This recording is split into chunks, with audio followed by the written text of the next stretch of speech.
Welcome to Outrage Overload, a science podcast about outrage and lowering the temperature. This is episode 45.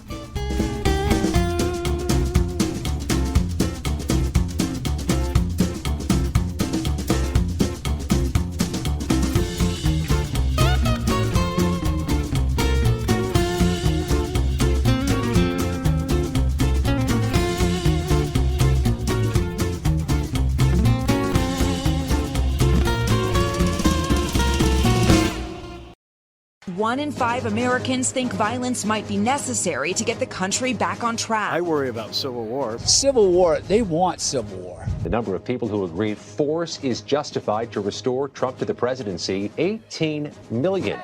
America has always been divided, but none more so than now. When both parties feel that the other side winning the election is the end of democracy itself, when the rhetoric has become increasingly violent and the rage visceral, it feels like a powder keg just waiting to go off. The next 4 years are going to be a show no matter who wins or loses, because both sides are going to feel cheated. Both sides are going to feel like this country is going to go to hell no matter who wins. If they can't make me understand them and I can't make them understand me, how are we going to get there? Honestly, I'm afraid that this could be a war. It's talk like that has historians and others concerned. We are living in a world where a mob stormed the United States Capitol. Never happened before, not even during the Civil War. And so you have to sit back and think, why did that happen? And how do we keep it from happening again? It's become this, that the other side is the enemy. The other side's not the enemy. The problem is the enemy. Poverty is the enemy. Climate issues are the enemy. Building long-term debt in this country is the enemy. More and more people think that the other side is not only wrong, but they're wrong for bad motives. I think that this is what's concerning for a lot of us. And we're wondering, are we moving into an authorizing environment for cruelty, for violence, for brutality? That's concerning. That's not good for democracy. That's not good in a democracy. And that's what we're going to talk about on this episode of the Outrage Overload Podcast. I'm your host, David Beckmeyer, and today we're diving into the roots of our conflicts and exploring ways to bridge these seemingly intractable divides. The question is, can we really turn things around? To help us navigate these turbulent waters, we have a special guest who has dedicated decades to understanding and resolving conflicts. He's someone who believes that despite the chaos, there's a way to foster constructive dialogue and build a more cohesive society. Dr. Guy Burgess is a pioneering figure in the field of conflict resolution. With his extensive experience, including a long-term project funded by the Hewlett Foundation and his work with the University of Colorado, he's the perfect person to shed light on these issues. Dr. Burgess has developed innovative concepts like massively parallel peace building and has been at the forefront of promoting understanding and collaboration in divided communities.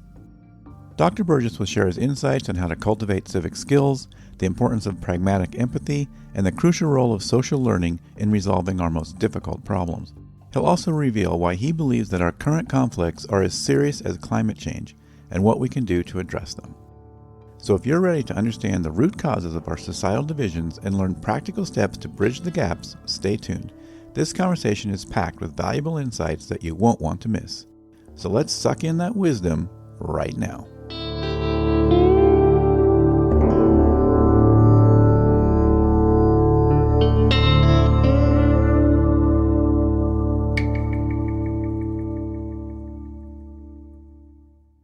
Dr. Guy Burgess, thank you so much for making time to come on the show. Well, thanks for having me. And, this project, I stumbled across it, and at first I saw one piece, and it was called the Massively Parallel Peace Building. It was just a presentation with that title. And that presentation appears to be sort of a summary of this sort of larger work, I think. And then that took me to your website and your Substack, and this kind of you've Beyond Intractability. I think that's the name of the Substack newsletter, I guess. And then that's within Constructive Conflict Initiative, and all these buzzwords sound like sort of exactly what we're sort of been talking about for over a year now on this podcast. And somehow I hadn't stumbled across your work before, and I subscribed to your newsletter, and it's pretty overwhelming. I mean, and your website is as well, where there's just so much content. You seem like, and the massively parallel peace building presentation right off the bat was just fully loaded with all kinds of information. So, and it just seems like you are so well informed and connected and involved in this whole sort of bridge building effort, I guess, for lack of a better term. And this intractability concept, that seems to be a term that's a sentiment that I hear all the time from my listeners, that sort of like, this just seems like a problem we can't do anything about. Like, I can, do these little things, but it's not going to fix like this big world problem. And I know we just talked about that a little bit, but maybe you can, sort of start there with your project and your thoughts on that. All right. I might start by describing a little bit of where the origins of our project and how we came to think that the things that we're now thinking. It goes back to the late 1980s, actually, when the Hewlett Foundation was funding university-based conflict resolution theory centers. And we wrote a grant on behalf of the University of Colorado, and they funded it, and they actually were quite generous and supported us for over 20 years. And there were a number of these centers. We were the only one between Northwestern and Stanford. So we had a whole time zone to ourselves, and they all specialized in different things. And what we wound up specializing on was intractable conflict. And about the time that we got started in this, there was an organization called the Society for Professionals in Dispute Resolution. And they published a manual, really, on how to resolve public policy disputes. Seemed like a good idea. But if you read it, at least half of it was how to identify those intractable conflicts, which you should have nothing whatsoever to do with because they're far too dangerous. And we thought it would be interesting to actually build a program around this. And Hewlett was also interested in computers, obviously. And so what we focused on, and we've really been focused on ever since, really, is building online knowledge-based systems that try to bring together what we collectively know, not what we individually know, about how to deal with our most difficult problems. And thus far, this project's probably involved contributions from 400 or 500 different people. So it's not just us. And we made the argument that the intractable conflict problem is every bit as serious as climate change and every bit as difficult and going to take a kind of 20, 40 multi-generational project to try to address. And it ought to really get the same kind of support. And we went on to argue that until we can get over the destructive way in which we fight about how to deal with all of our problems, we're not going to be able to deal with all of our problems. And I think that's still a pretty solid argument. So a big part of what we're trying to do is to cultivate the engine of social learning, and not just be afraid of it. Because really all of these conflicts, and an awful lot of them, are people raising legitimate issues that really need to be addressed. They need to get balanced with other legitimate issues that other people have addressed. And we've got to learn how to get better at doing that sort of thing. And so a big part of what we've been trying to think about is how can we take what we know about conflict at the interpersonal, table-oriented level and translate it to the level of whole societies. It's a good way to get a book published, is come up with another grand plan. But the real way that societies learn is as a complex system. And complex systems don't think in terms of mechanical metaphors. Think in terms of organic metaphors. Think in terms of ecosystems. So you have lots of different individuals, each trying to maximize their future according to this sort of messy synthesis of rational decision-making and subjective assessment, and all based on limited information that comes to them through channels that wind up distorting it in all sorts of different ways. and people wind up trying to do the best they can. So what you're really trying to figure out how to do is to influence such a system. And the way that society works and the way that we've gotten as successful as we have is that there's another aspect of this engine of social learning that I was talking about. Adam Smith called it the invisible hand. It's this notion that every problem creates an opportunity for somebody who can figure out how to solve it. And one of the real strengths of Western civilization that came out with democracy and capitalism and all of that is it gave people the freedom to try to come up with clever solutions to problems and the chance to benefit from doing that.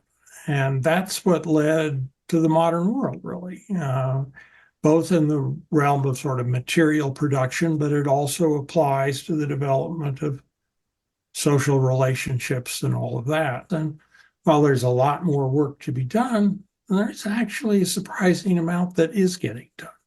You know, there's so many disciplines involved in this as well, right? I mean, you've sort of, some of the things you talked about were sort of like more like philosophy than they were social science and stuff like that, right?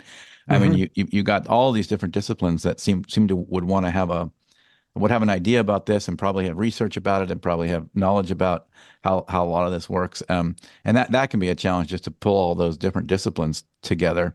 And one of the big things that stood out for me was talking about how sort of the dinner table conversation, if you can even solve that problem, how that scales to some larger way. And I mean, so have you got any insights on that so far about how that works or how that might be able to work, how you can sort of take that, what we can do at the dinner table and scale it up? And well, there's this whole massively parallel.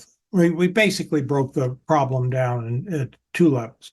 At one level, and this is something that's new that we're in the process of adding to the system, though we've talked around these topics for years and years and years, but is the notion that there's a core set of civic skills and civic understanding. And to the extent that you can get people to better understand the way democracy is supposed to work and to master some basic skills in how to interact with others. On the one hand, you have people of good faith who are trying to make democracy work. But they need to learn how to do it because it's hard. And then you have people of bad faith who don't want democracy to work and want to have people tearing each other apart because it's to their advantage for any one of a number of reasons, whether they sell lots more, they build a bigger audience on various media channels, or whether you're a foreign power that would like to see the United States and its allies weakened, or whether you're somebody who would really just like to dominate the whole society, either as an authoritarian or as a social group that figures they've got the one true path. And they were saying, we're spending so much time coordinating that we can't do anything. And trying to get everybody to agree on one strategy is, we've been sitting in on lots of big Zoom calls, and that's not going to happen. People have different approaches. This is the parallel notion that you've got different folks with somewhat different images of democracy, all trying to make society better in their own way. And that sort of nudges the whole system in a positive direction. And if that's more powerful than the bad faith actors who are trying to really make this not work and benefit from a system in which they're the most powerful, then you've got trouble. So it's kind of a tension, and we make a distinction between power with democracy, where you try to work with people to manage a society, versus power over democracy, where you try to figure out who gets to be most powerful and push everybody else around. And we do have a tension between these. And we wrote a paper on in fact, even we're in on a couple of these big Zoom groups, and there's a lot of tension within the pro-democracy community. A lot of people look at it the way in a sense, the Biden campaign is looking at it. The Republicans are the threat to democracy, and the way to save it is to defeat them. And there are similar folks who approach it in the inverse of that perspective. And there's a much smaller group that's pursuing what we call power with democracies, trying to figure out some sort of balance where the two communities can coexist at least. But I think that just encouraging people, and some of this is done at the level of just civic skills and conversation. Some of it is done at the level of specializing in some of these roles, trying to nudge society in the right way. And the truth is that it's a messy, cumbersome process that has a lot of pain associated with it, but it works.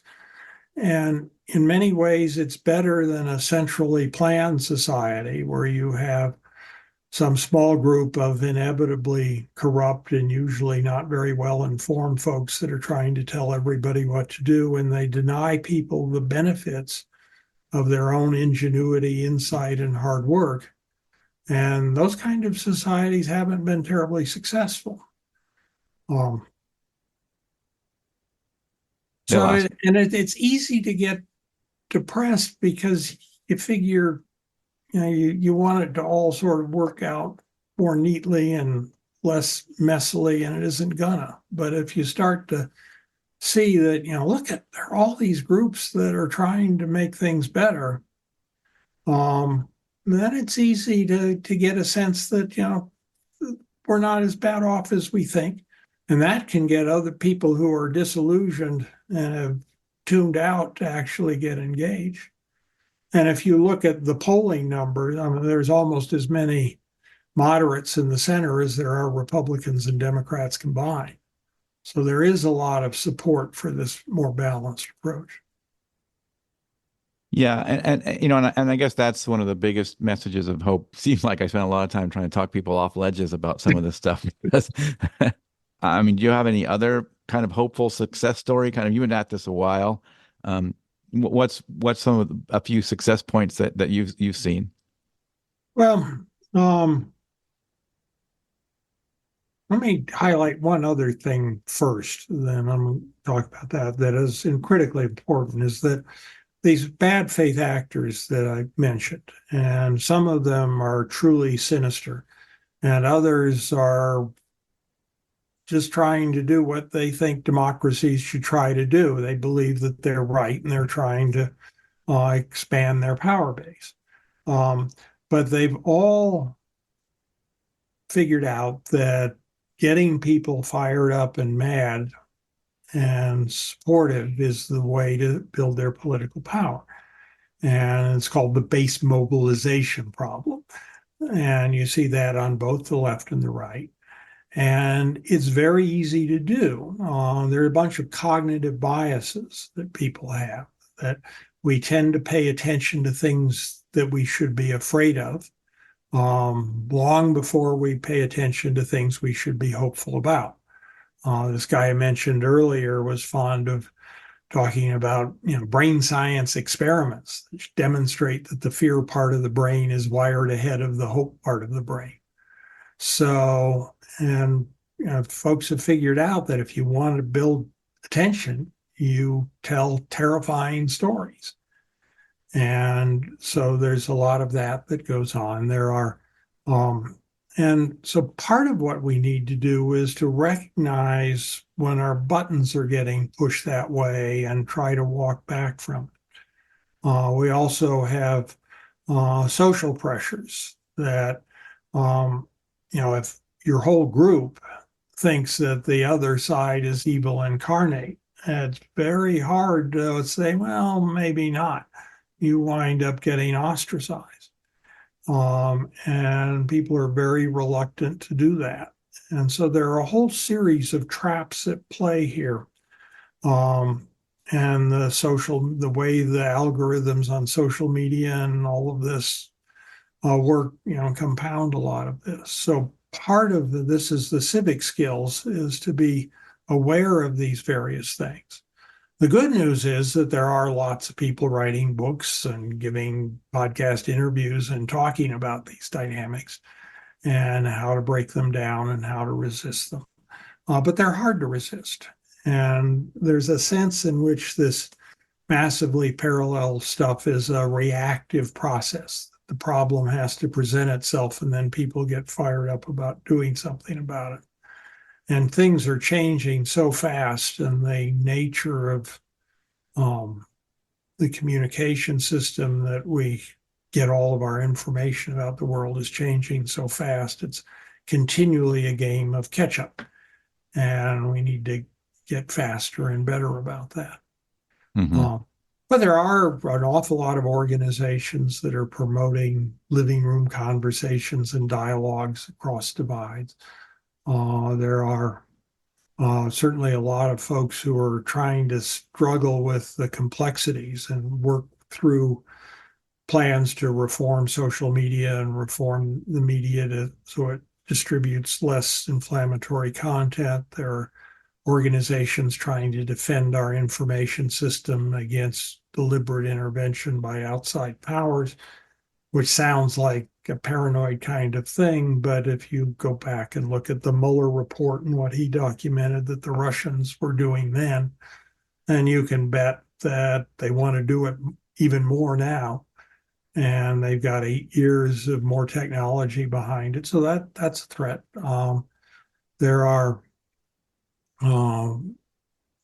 lots of, well, not lots, but there are organizations that are trying to reform electoral processes. There's a big group on ranked choice voting that is trying to break down the tendency of the system to be driven by the extremes of both political parties. There's another group that's really done some fairly impressive work in trying to reform and modernize Congress.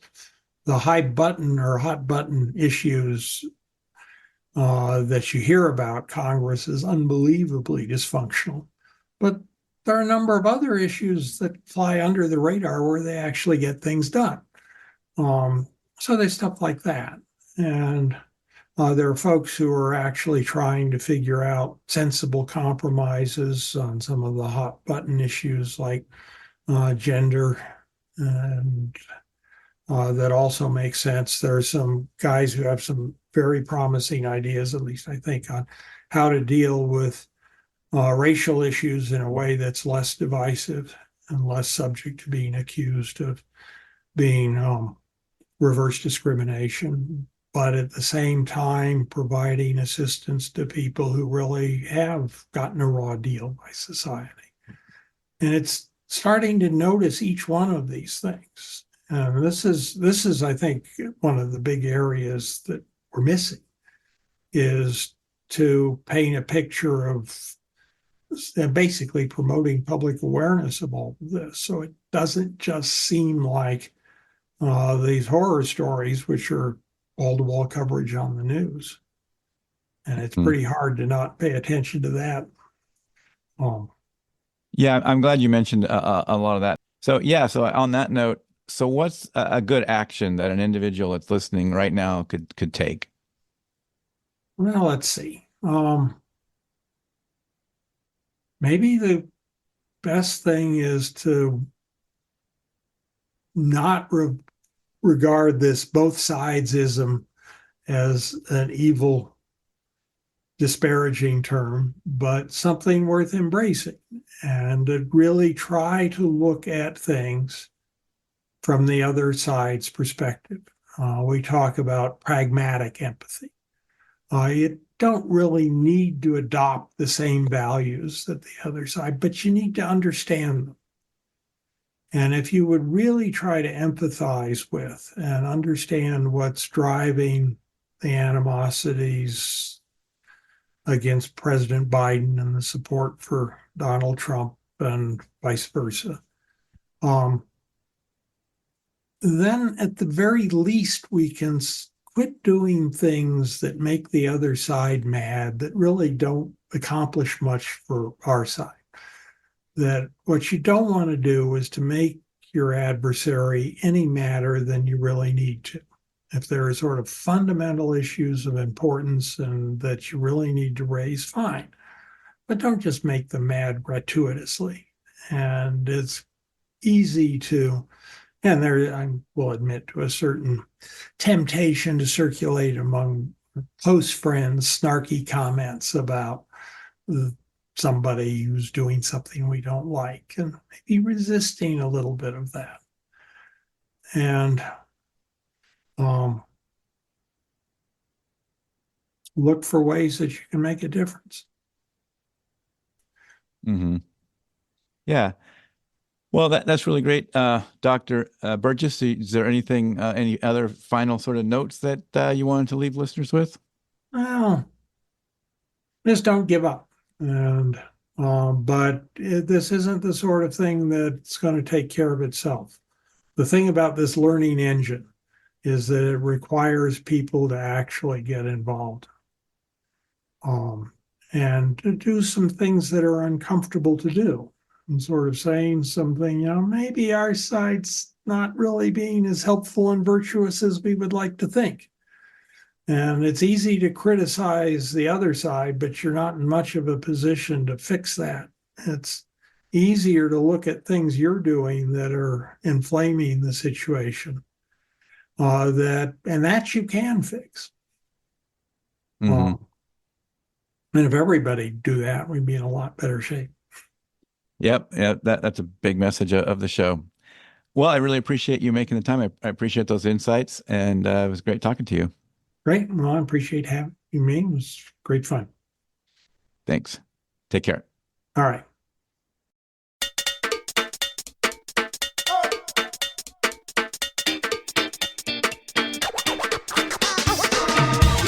That is it for this episode of the Outrage Overload Podcast.